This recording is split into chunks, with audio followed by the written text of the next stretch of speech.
सामने में हरिओम हरिओम നമുക്കങ്ങ് ഇത് തീർക്കാം. അപ്പോ we won't go into the details of certain things. Some points that we cannot get, in a second we will be repeating the whole thing again a second time. So that is the time when we will know that in our first attempt to understand the contents of this book, there were some points which we could not understand. So there were some shortcomings also in that process, and that we will be addressing in our second reading of this, second going through. അപ്പോൾ അതുകൊണ്ട് നമുക്ക് ചിലത് അല്ലെങ്കിൽ it will take too much of time. അപ്പോൾ ഒരു overall glimpse നമുക്ക് ഇത് കിട്ടണമല്ലോ, അതിന് ആ രീതിയിൽ നമുക്ക് ഇപ്പോൾ ഉള്ള പോയിന്റ്സ് പറഞ്ഞു പോകാം. അപ്പോൾ ഇന്നത്തെ ക്ലാസ്സിൽ നമ്മൾ പറഞ്ഞായിരുന്നു ഏത് രീതിയിലായിരുന്നു മാത്തമാറ്റിക്സ് ആ ആബ്സല്യൂട്ടിൽ നിന്നും കുറച്ചുകൂടെ അതിന് പോരായ്മ ഉണ്ട്. മാത്തമാറ്റിക്സ് ഓൾദോ എന്തായിരുന്നു പറഞ്ഞത്, it is the one that is closest to the takes you to closest to the one of the sciences, the discipline that takes you closest to the absolute. Even in spite of that, the mathematics falls short of the absolute എന്ന് പറഞ്ഞതിന്റെ point ഇതായിരുന്നു ഇന്നലെ. അതായത് Einstein's not taking into consideration the time factor made him not have that that fully developed sort of a instead of being a demi-relativist, to have that അപൂർണതയിലുള്ള ആ ഒരു പിന്നെ ലെവലിലുള്ള പെർസെപ്ഷനിലോട്ട് പോകാത്തതും കൊണ്ട് ആ യൂണിഫൈഡ് ഫീൽഡ് തിയറി ഉണ്ടാക്കാൻ പറ്റിയില്ല. കാരണം ആ കാൽക്കുലേഷനിൽ ടൈം ഫാക്ടറിനെ കൺസിഡർ ചെയ്യാത്തത് കൊണ്ട് ലോറൻസ് ട്രാൻസ്ഫോർമേഷനിൽ അവിടെ ആ ആബ്സല്യൂട്ടിന്റെ കാട്ടിൽ നമ്മൾ ഈ വെർട്ടിക്കൽ പോളിൽ സഞ്ചരിച്ചാലും ആ വെർട്ടിക്കൽ പോളിൽ പോകുമ്പം അങ്ങ് വരെ എത്താത്തതും കൊണ്ട് ഉണ്ടാവുന്ന ഒരു ആ ഷോർട്ട് കമ്മിങ്, അതുകൊണ്ട് നമുക്ക് ആ പരിപൂർണതയിൽ എത്താൻ പറ്റുന്നില്ല. ആബ്സല്യൂട്ടിന്റെ അത്രയും ആ പരിപൂർണതയിൽ മാത്തമാറ്റിക്സിന് എത്താൻ പറ്റുന്നില്ല. Mathematics is represented by the human effort, their study and all that. അങ്ങനെ അതിൽ നിന്ന് കിട്ടുന്നതല്ലേ, അവരുടെ ആബ്സ്ട്രാക്ഷനിൽ നിന്നൊക്കെ കിട്ടുന്നതാണ്. അപ്പൊ അവിടെ ഒരു ഷോർട്ട് കമ്മിങ് ഉള്ളതും കൊണ്ട് ആബ്സല്യൂട്ടിന്റെ ലെവലിൽ ചെന്ന് എത്താൻ പറ്റിയിട്ടില്ല. അപ്പൊ അത് ഒന്ന്. പിന്നെ ഇനി അടുത്തത് this one next is that what do you call that, the David Hilbert. അവിടെ കുറച്ചുകൂടെ ഭേദമാണ്. David Hilbert is a formalist. Formalist is a person who conforms to formalism. അതായത് ആ ഫോർമലിസം എന്ന് പറയുന്നത് അതിൻ്റെ അകത്തെ പിന്നെ തോട്ട് ഇങ്ങനെയാണ്. It is A school of thought that introduced by Hilbert. They hold that all maths can be reduced to rules for manipulating formulas. നമ്മൾ formulas ഉണ്ടാക്കും without any reference for the meaning of the formula. For example, we will say a plus b is equal to a squared plus 2ab plus b squared. ഇല്ലേ? അപ്പൊ അതൊരു formula. അങ്ങനെ വരുന്ന ആ formula അത് പിന്നെ ചിലപ്പം അത് മാറ്റിയിട്ട് വേറെ ഫോർമുലാസും അങ്ങനെ വരും. പക്ഷെ ഈ ഫോർമുലാസിന് നമ്മൾ ഒരു മീനിങ് ഒന്നും കൊടുക്കാതെ ഇത് ഉണ്ടാക്കി അങ്ങനത്തെ ആ ഫോർമുലാസ് ഉണ്ടാക്കുന്ന ഒരു പിന്നെ അത് ആ കൺസെപ്റ്റിലോട്ട് അല്ലെങ്കിൽ ആ വേയിലോട്ട് കൺഫോം ചെയ്യുന്ന, ആ തോട്ടിലോട്ട് കൺഫോം ചെയ്യുന്ന ആളാണ് formalist. David Hilbert is A formalist and he has his they say that he is the founder of that അവരുടെ മോഡേൺ പിന്നെ സ്പേസ് ആൽജിബ്ര എന്ന് പറഞ്ഞ മാത്തമാറ്റിക്സിൽ അവരെ പിള്ളേർ പഠിക്കുന്നുണ്ട്. they study that what you call that space algebra. അപ്പൊ അതൊക്കെ ഇദ്ദേഹത്തിന്റെ പിന്നെ ഡിസ്കവറിയാണ്. So algebra and geometry, we find that for the first time algebra and geometry together attaining a full status as an independent science. The geometrical postulate on which Hilbert's grand work on geometry was based are unquestionable, and it can be asserted that Hilbertian mathematics, especially its geometrical basis, reaches a maturity by its independence and self-consistency. എന്ന് പറഞ്ഞാൽ ആ equations ഉണ്ടാക്കിയിരിക്കുന്നതൊക്കെ ആ geometrical basis ഉള്ള ആ equations ഒക്കെ ഉണ്ടാക്കിയിരിക്കുന്നത് it holds good, it's self consistent എന്ന് പറഞ്ഞാൽ അത് it is valid, it doesn't അതിന്റെ വാലിഡിറ്റി പോയിട്ടില്ല. അപ്പോൾ അങ്ങനെ നോക്കുമ്പോൾ it's a distinct scientific discipline, basically absolutist in outlook. ഇതിന് മുമ്പേ നമ്മൾ പറഞ്ഞ എന്തായിരുന്നു? ഐൻസ്റ്റൈനിന്റെ വർക്കിന് എന്തും കൊണ്ട് ഷോർട്ട് കമ്മിങ് ഉണ്ട്, ടൈം ഫാക്ടർ എടുത്തിട്ടില്ല, അതായത് ടൈം പിന്നെ സ്പേസ് എന്തായിരുന്നു, രണ്ട് കാര്യം ഉണ്ടായതില് അവിടെ ടൈം ഫാക്ടറിന് അദ്ദേഹം ഇമ്പോർട്ടൻറ്റ് ശരിക്കും അദ്ദേഹം ചെയ്തതെന്ന് വെച്ചാല് അദ്ദേഹത്തിന്റെ ഈ എന്താണ് റിലേറ്റിവിറ്റി തിയറിക്ക് അതിനെ പ്രൊജക്ട് ചെയ്യാനാണ് ശ്രമിച്ചത്. And he try to develop a form of mathematics wherein the real core of mathematics, which time factor has a very important role. Constraints of space and contraction of space. അങ്ങനെയാണ് പറയുന്നത്. Space contraction and time dilation. Time dilation എടുത്തിട്ടില്ല, reciprocity. ഇത് രണ്ടും തമ്മിലുള്ള ആ connection അത് consider ചെയ്യാത്തതും കൊണ്ട് ആണ് അവിടെ ഫെയിലിയർ വന്നത്, ആ ലോറൻസ് ട്രാൻസ്ഫോർമേഷൻ അപ്ലൈ ചെയ്യാത്തത് കൊണ്ട്. അപ്പൊ അങ്ങനെ വന്നപ്പം ഇദ്ദേഹം അതിനെ വിമർശിച്ചപ്പോൾ അത് പലർക്കും ഇഷ്ടപ്പെടാതെ, അതായത് പ്യുവർ സയന്റിസ്റ്റിനായിട്ടുള്ളവർക്ക് അത് ഇഷ്ടപ്പെട്ടില്ല.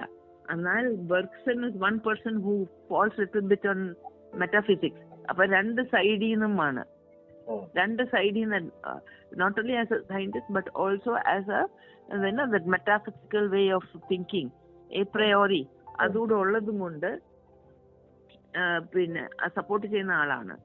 അപ്പോൾ അങ്ങനെ വരുമ്പം ഇദ്ദേഹത്തിന് ഈ പോയിന്റൂടെ കാണിച്ചു കൊടുത്തപ്പം അപ്പൊ അവിടെയും അദ്ദേഹത്തിന്റെ ബുക്കും അവര് they did not approve of that book, ഐൻസ്റ്റൈൻ്റെ ഫോളോവേഴ്സ്. എന്നിട്ട് അതുകൊണ്ട് പറയുന്നുണ്ട് there was from other quarters, കഴിഞ്ഞ ക്ലാസ്സിൽ പറയുന്നുണ്ട്, there were impediments from unexpected quarters hindering mathematics from attaining a fully absolutist status in its own right.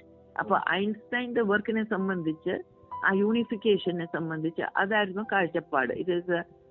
it was hindered from being a fully from attaining a fully absolutist status in its own right. പക്ഷെ ഇവിടെ അതല്ല, ഇവിടെ ഈ ഹിൽബർട്ടിയൻ geometry അത് it is a distinct scientific discipline, basically absolutist in outlook.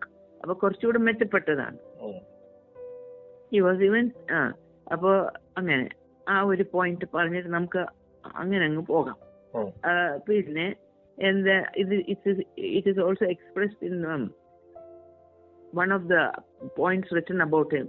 He succeeded in extracting the fundamental laws of invariance, laying at the same time the basis of theory of ideas and polynomials which play an essential role in the geometry of algebra and in modern algebra. അപ്പോൾ നമ്മുടെ quadratic equation ഒരു polynomial ആണ്. അപ്പോൾ അവിടുത്തെ ആപ്ലിക്കേഷനും അതൊക്കെ പിന്നെ theory of ഐഡിയാസും അങ്ങനെയൊക്കെ ആൽജിബ്രയിൽ വളരെ യൂസ്ഫുൾ ആയിട്ടുണ്ട്. പിന്നെ this part of it point, line and plane പറഞ്ഞില്ലേ, ആ ഒരു കാര്യം അതിനെ ബേസ് ചെയ്ത് പിന്നെ ചില ഒരു 21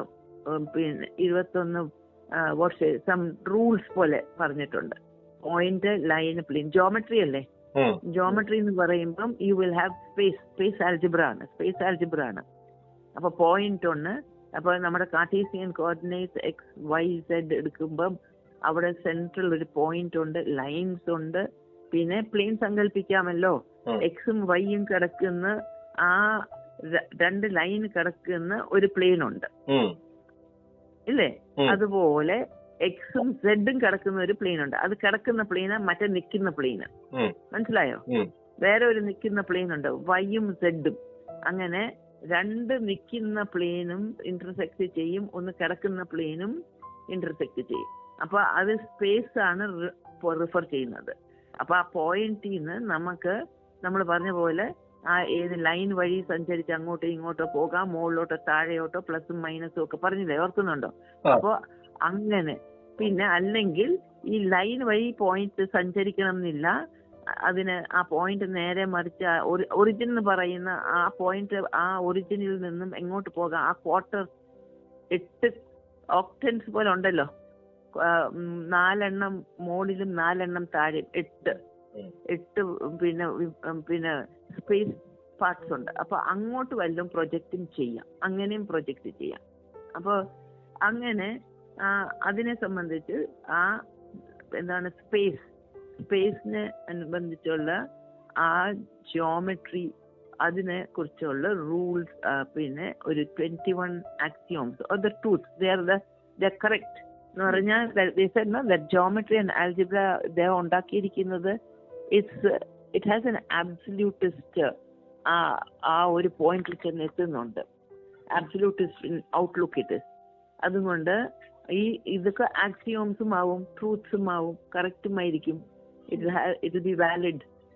അപ്പൊ അത് ആ 21 ആക്സിയോംസ് 5 വെച്ച്, 1 5 കുറച്ച് കൂടുതൽ കാണും. 1 2 3 4 5 5 ഉണ്ട്. അപ്പോ they will be in 1 6, മറ്റേത് 5 വീതം. അങ്ങനെ ഉള്ള പിന്നെ truths or rules regarding congruity, equality or congruity of two. ശരിക്കും ചിലപ്പോൾ രണ്ട് ഓബ്ജക്ട്സ്, എന്താണ് നമ്മുടെ ജിയോമെട്രിക് ഫിഗേഴ്സ് 2 എടുക്കുക, അതിന്റെ ഏരിയ, കോൺഗ്രുവൻസി, ഇക്വാലിറ്റി, അല്ലെങ്കിൽ ആക്സിയം ഓഫ് പാരലൽസ് ഉണ്ട്, അല്ലെങ്കിൽ ഓർഡറിനെ സംബന്ധിച്ച്, പിന്നെ അപ്പർട്ടനൻസ്, അതൊക്കെ നമുക്ക് കുറച്ചുകൂടെ ഡീറ്റെയിൽഡ് ആയിട്ട് അറിയേണ്ടതുണ്ട്. അപ്പൊ തൽക്കാലത്തേക്ക് നമുക്ക് ഇത് സെക്കൻഡ് റീഡിങ്ങിൽ ഫോക്കസ് ചെയ്യാനുള്ള, നമ്മൾ അടയാളപ്പെടുത്തി പോകാൻ നമുക്ക് സെക്കൻഡ് ടു ബി ക്ലാരിഫൈഡ്. അപ്പൊ നമ്മളൊരു മാത്സ് പ്രൊഫസറിനെയൊക്കെ എല്ലാം കണ്ടിട്ട് എന്താണ് ഇവിടുത്തെ ഈ കണക്ഷൻ എന്നുള്ളത് കാര്യം നമുക്ക് മനസ്സിലാക്കേണ്ടതാണ്. അപ്പൊ സെക്കൻഡ് റീഡിംഗ് എന്ന് നമുക്ക് പെൻസിലും കൊണ്ട് ഇവിടെ വെക്കാം. Next reading when we do, നമ്മൾ തന്നെ രണ്ടാമത് ചെയ്യുമ്പോൾ നമുക്ക് ചില പോരായ്മ നമുക്ക് തന്നെ തോന്നും. അതൊക്കെ നമുക്ക് പിന്നെ അവിടെ നികത്താൻ പറ്റും. അപ്പൊ ആ കൂട്ടത്തിൽ നമുക്ക് ഈ കാര്യം നമുക്ക് അവിടെ ചെയ്യാം. അപ്പൊ അങ്ങനെ നോക്കുമ്പം നമുക്ക് മനസ്സിലാക്കിയത് ഐൻസ്റ്റൈന്റെ അത്രയും പിന്നെ ആബ്സല്യൂട്ട് സ്റ്റേറ്റസ് ഇല്ല ആ മാത്തമാറ്റിക്സിന്. പക്ഷെ ഇവിടെ ഡേവിഡ് ഹിൽബർട്ട് അദ്ദേഹത്തിന്റെ ആൽജിബ്ര, പിന്നെ സ്പേസ് ആൽജിബ്ര, അവിടെ അത് കുറച്ചുകൂടെ അദ്ദേഹത്തിന്റെ ആ മാത്സിന് കുറച്ചുകൂടെ എന്തുകൊണ്ട് ആബ്സല്യൂട്ടിസ്റ്റ് ഔട്ട്ലുക്ക് ഉണ്ട്. പിന്നെ അത് തന്നെയാണ് ഹിൽബർട്ട് വേറെ ഒരു ഇതുകൂടെ പ്രപ്പോസ് ചെയ്തില്ല, structuralism, modern Notion of structuralism. അതും കുറച്ചുകൂടെ, അത് ശരിക്കും പറഞ്ഞാൽ നമ്മൾ മറ്റേതിലോട്ട് വരുന്നു. നമ്മൾ സ്ട്രക്ചറലിസം പഠിച്ചായിരുന്നല്ലോ, എല്ലാ വിഷയങ്ങളും ഫിസിക്സും ഒക്കെ എടുക്കുമ്പോൾ നമ്മൾ പറഞ്ഞ എന്താണ്, എ പോസ്റ്റീരിയോറി ഒക്കെ ഹോറിസോണ്ടൽ ലൈനിൽ വന്നാൽ, എ പ്രയോറി വെർട്ടിക്കൽ ലൈൻ വന്നാൽ, എന്നിട്ട് മോളിൽ പോയാൽ ഒമേഗ പോയിന്റിൽ പോകുമെന്ന് പറഞ്ഞായിരുന്നല്ലോ. അതല്ലേ സ്ട്രക്ചറലിസത്തിന്റെ കാര്യം നമുക്ക് പിടികിട്ടിയത്. അപ്പോ അതാണ് that finally we come to this point in mathematics. Without turning his face away from Euclid, he എന്ന് പറയുമ്പോൾ ആരാണ്? Hilbert. He succeeded in giving a more or less final form to the algebra of geometry. The work of Hilbert, that is not പറഞ്ഞല്ലേ space algebra പഠിപ്പിച്ചെന്ന്, ഇതിന് മുമ്പ് അതെ. So algebra of geometry, the work of Hilbert has led to other modern notions. അപ്പോൾ additional ഇദ്ദേഹത്തിന്റെ വേറെ ഒരു Notion അവിടെ, ആ സ്ട്രക്ചറലിസം, അവിടെ ഇതെങ്ങനെയാ പിന്നെ മാത്തമാറ്റിക്സ് ഡസ് നോട്ട്, എന്തായിരുന്നു പറഞ്ഞത് ടൈറ്റിൽ എന്തായിരുന്നു? Mathematics falls short of the absolute. അപ്പൊ നമുക്ക് ഇത് നോക്കാം. ഇനിയും ഈ structuralism, does it fall short of the absolute. ആ ഒരു കാര്യമാണ് ഇനി അടുത്തത് നമുക്ക് നോക്കേണ്ടത്. 3 സ്റ്റേജസ് ആയിട്ടാണ് കാണിക്കുന്നത്. ഒന്ന് ഐൻസ്റ്റൈനെ ബേസ് ചെയ്ത്, പിന്നെ നമ്മുടെ ആൽബർട്ട് പിന്നെ ഹിൽബർട്ടിനെ ബേസ് ചെയ്ത് അദ്ദേഹത്തിന്റെ 2 എണ്ണം, ജിയോമെട്രിയും പിന്നെ സ്ട്രക്ചറലിസും. അപ്പോൾ എങ്ങനെയാണ് ആബ്സല്യൂട്ട് വരെ എത്തുന്നുണ്ടോ? ഇത് 3ാമത്തെ. Now, the work of Hilbert which has led to other modern notions such as structuralism, it has been said to be its most recent offshoot. The possibilities of this new branch called structuralism are still to be worked out, but we can already see how structuralism is going to play an important part, not only in giving precision to the verification of the scientific laws in general, that is based on a posteriori, but also extending further into the wider domains of composability, integrating and normalizing speculations in general. നമ്മൾ പറഞ്ഞില്ലേ normative science വേണമെന്ന്. Normalising speculation, normative science of the absolute ഉണ്ടെങ്കിലേ ഉള്ളൂ ഈ റൂൾസിനൊക്കെ, scientific ലോസിനൊക്കെ validity എന്നിട്ട് അല്ലേ ഉണ്ടാവുന്നതെന്ന്. അപ്പോൾ അതാണ് പറയുന്നത്. വെദർ, അപ്പൊ അതാണ് കുറച്ചുകൂടെ അടുക്കുന്നത് ഈ structuralism. Whether bearing on scientific laws or dealing with more general ideas, structuralism can now be expected to link apparently different disciplines like physics and metaphysics. And divergent disciplines like physics and metaphysics. അപ്പോൾ അത് കുറച്ചുകൂടെ ആബ്സല്യൂട്ടിന്റെ തലത്തിലോട്ട് വരുന്നു. കാരണം metaphysics കൂടെ വരുന്നില്ലേ? അപ്പൊ ആ consciousness ലെവലിലോട്ട് കുറച്ചുകൂടെ വരുന്നുണ്ട്. അവിടെ വെച്ചുള്ള സ്പെക്കുലേഷൻസിന് സിഗ്നിഫിക്കൻസ് വരുന്നു.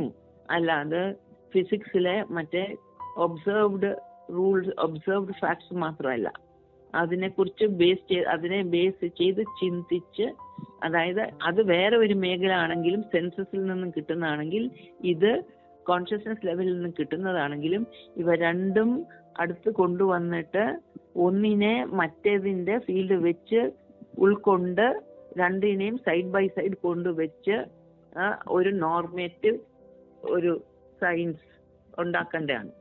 Now, we shall not venture any further in this direction. അപ്പൊ ഇനിയും ഇതിനെക്കുറിച്ച് നമുക്ക് കൂടുതൽ ഇനിയും പറയുന്നില്ല. ഒരു integrated model which serves as the basis of the language of unified science, അതിനെക്കുറിച്ച് നമ്മൾ ഇനിയും അതിലോട്ട് കൂടുതൽ അങ്ങോട്ട് പോകുന്നില്ല. For the present let's close this section with a quotation from the one encyclopedia. It gives the aspects about structuralism. Structuralism കുറിച്ച് പറയുന്ന എന്താണെന്ന് നമുക്കത് പറഞ്ഞിട്ട് നമുക്കിത് നിർത്താം ഈ പോയിന്റ് അബൌട്ട് സ്ട്രക്ചറലിസം. സ്ട്രക്ചറലിസം എന്ന് പറയുന്നത് മനസ്സിലാക്കേണ്ടത് it's a method of interpreting and analysing such things as language, literature, പിന്നെ society, science, which focuses on contrasting ideas and elements of structure. Contrasting ideas and elements of structure and attempts to show how they relate to the whole structure. അപ്പോൾ നമുക്ക് whole structure എന്ന് പറഞ്ഞാൽ in the whole scenario of the existence, അവിടെ നമ്മുടെ മനുഷ്യര് experiment നടത്തിയിട്ട് ഒരു വശത്തു നിന്ന് നമുക്ക് എ പോസ്റ്റീരിയോറി കിട്ടുന്നു, മറുവശത്ത് ഇതിനെക്കുറിച്ച് സ്പെക്കുലേറ്റ് ചെയ്തിട്ട്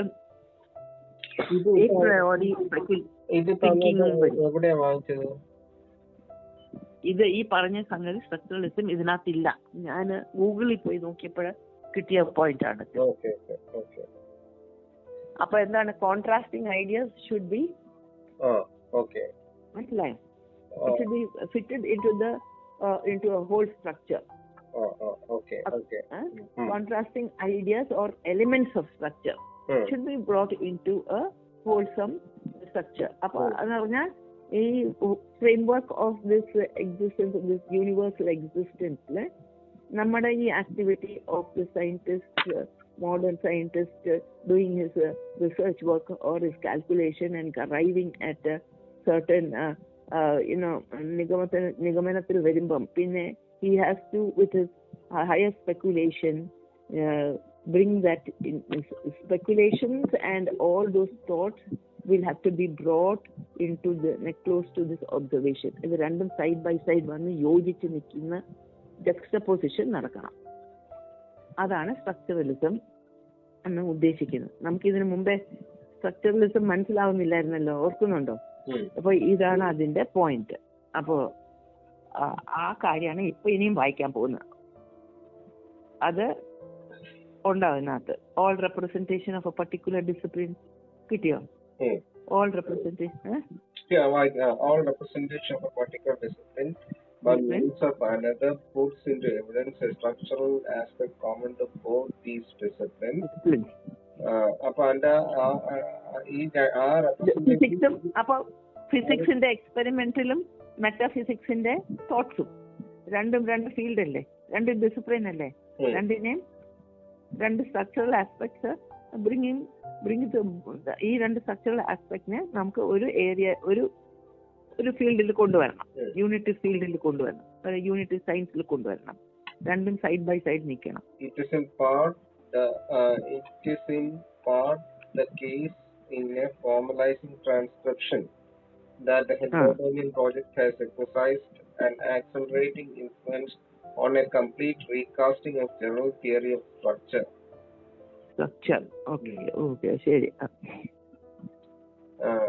Here we see an evolution towards abstraction, which is in the very nature of mathematical activity. Okay. അപ്പൊ കണ്ടില്ലേ? അപ്പൊ ഈ സ്ട്രക്ചറായിട്ട് റിപ്രസെന്റ് ചെയ്യുന്ന ഈ കാര്യം എന്തിന് ഇമ്പോർട്ടൻസ് കൊടുക്കുന്നു? എ പ്രയോറിയിൽ ചെന്ന് എത്താനുള്ള സ്പെക്കുലേഷന്, അബ്സ്ട്രാക്ഷന് കൂട്ടിക്കൊണ്ട് വരുന്നില്ലേ? അത് മാത്തമാറ്റിക്കൽ ആക്ടിവിറ്റിക്ക് അബ്സ്ട്രാക്ഷൻ കൂടേണ്ടതാണ്. നമ്മൾ അതിന് മുമ്പേ പറഞ്ഞല്ലോ, ഹയർ ലെവൽസിൽ അങ്ങനെ ചിന്തിച്ച് അവര് ചില പോയിന്റ്സിലോട്ട് എത്തും. Even this Hilbert is like that, no? ജോമെട്രിയുടെ ഒക്കെ ഹയർ ലെവൽസിലോട്ട് പോയത്. Progress by the junction which has taken place between the theory of ensembles and the study of structure realized by algebra.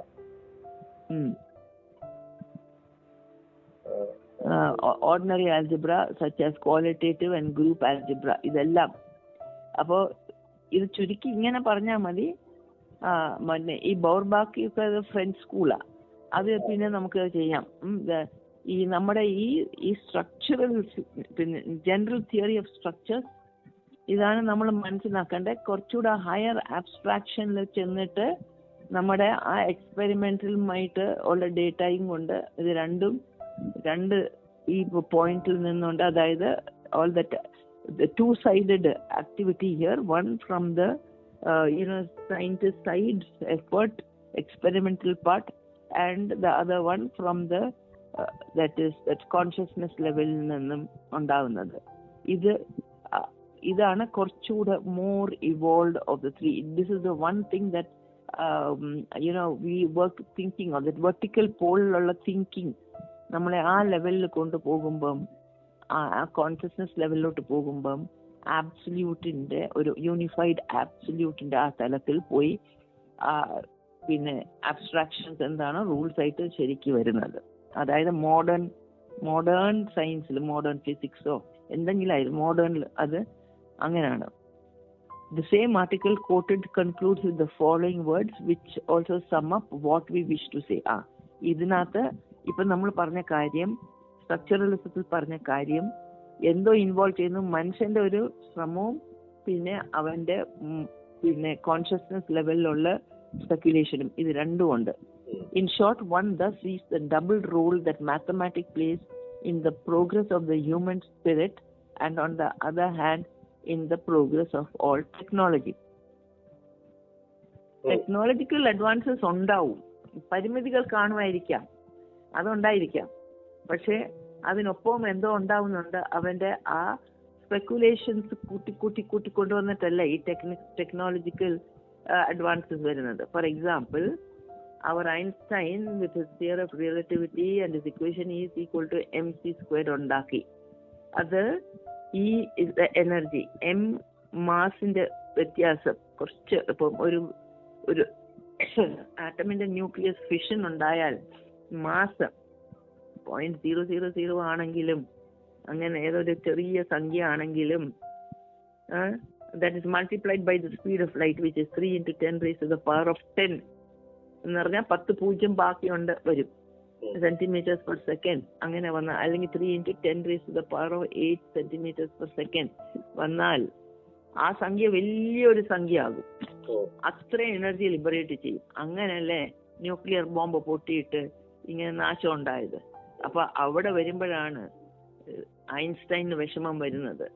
കാരണം നല്ല കാര്യത്തിന് അത് ശരിക്കും ഉപയോഗിച്ചാൽ നമുക്ക് ന്യൂക്ലിയർ റിയാക്ടേഴ്സിലെ എനർജി പ്രൊഡ്യൂസ് ചെയ്തിട്ട് ചാനലൈസ് ചെയ്ത് ഡിഫറെന്റ് ഫോംസ് ഓഫ് എനർജി ആയിട്ട് മാറ്റാം. ന്യൂക്ലിയർ എനർജി കൺട്രോൾഡ് രീതിയിൽ ചെയ്യാം. അതാണ് അവിടെ നടക്കുന്നത്.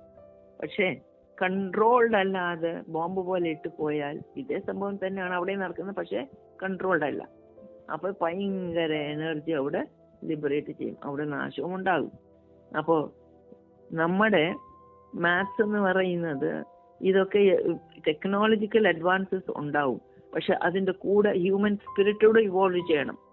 അവിടെയും ട്രാൻസ്ഫോർമേഷൻ വരണം.